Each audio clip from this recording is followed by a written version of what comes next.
Thank you so much, Nalini. Welcome, everyone. Today is another day, and we are looking at it in a very peculiar way because we're in unfamiliar space.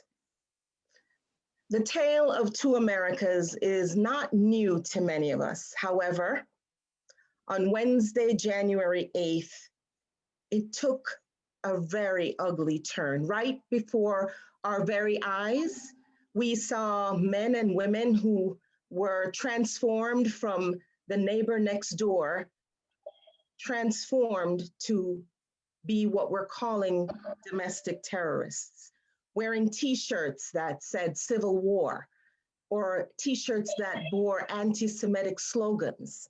There was even a huge sign draped on the front of a wall that said, Jesus 2021. Our nation's capital was overwhelmed by a tidal wave of insurgents who were encouraged and emboldened by a disgruntled egomaniac who's given birth to an alternate universe. So we may be feeling betrayal, disgust, anger, sadness, agitation, heartache, as if our battle to survive a monumental pandemic and multiple protests to voice our outrage over social injustice and racial prejudice were not enough. We've now added a layer of our democracy being attacked by men and women who have been recklessly wooed by many. We can't just blame the sinister, deadly Wizard of Oz, but there are many who we are discovering are a part of this zombie army, determined to do harm. Well, we're at a crossroads. Again, America is no stranger to division and mayhem.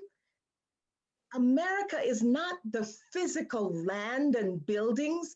America is really the people. Today, we, the people, have a hard decision to make regarding the path forward.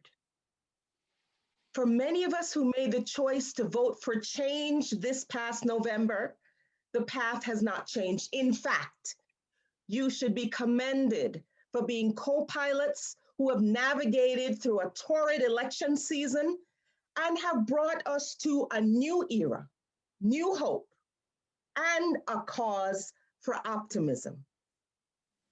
Don't be dismayed.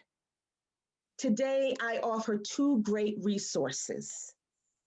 Realistically, the first, a few words from Langston Hughes, poet, novelist, and playwright who's known for his insightful, colorful portrayal of Black life in America. The words of his poem today are not just applicable to Black and brown people, no. They now include every American who believes in the power of democracy, life, and liberty. I'll only read a few stanzas from the poem, but encourage you to read it at your leisure and let the words resonate with you.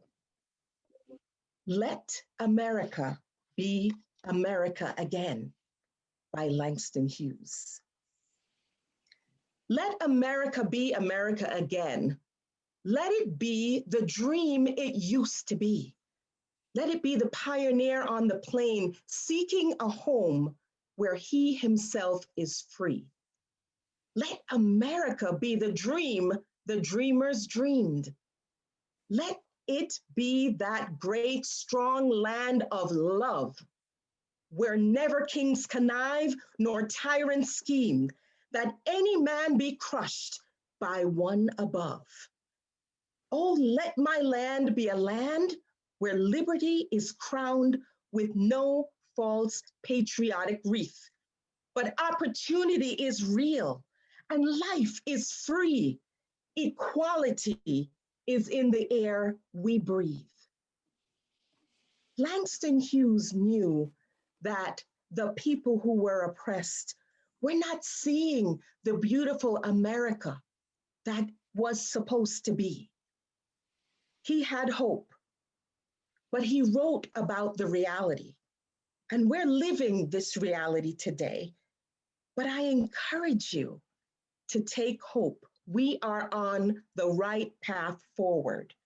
We are at the cusp of a new America, one where we don't tolerate the misbehaviors and the bad actors, the self-righteous motivation of others. We are going into an America where the first time ever, the vice president will be a person of color. The cabinet members, those empowered, will represent the diversity, the great tapestry of this country that we call America. The second resource, because I promised you two, is from an article entitled How to Maintain Calm in the Midst of Chaos. It was written by Diana Robb and published in 2017. And she begins, chaos can be defined as a state of disorder or massive confusion. In Greek mythology, chaos was thought of as the origin of everything. In other words, change or growth cannot occur before there was chaos. In science, chaos is thought of as an unpredictable surprise. What might happen during a natural disaster, such as a hurricane, tornado, tsunami, or an insurrection? I just added that. Obviously, there are different degrees of chaos. And sometimes there is no time to prepare.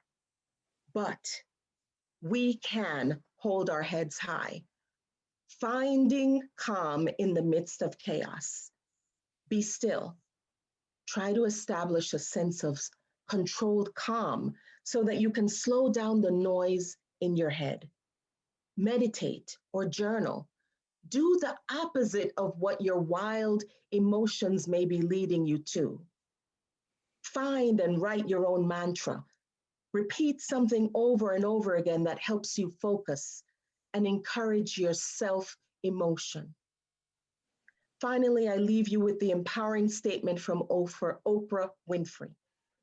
The single greatest thing you can do to change your life today would be to start with being grateful for what you have right now. And the more grateful you are, the more you get. We have hope. We have hope that although we saw our democracy under siege, we know there is hope for the future. We've chosen that path forward. Today, the shirt I have on, I'm wearing backwards. I've used the same old shirt to create a new look. You have exercised your right in a system that hasn't changed to elect a new path forward. So be encouraged. Our democracy may be under siege, but we see a clear path forward. Thank you.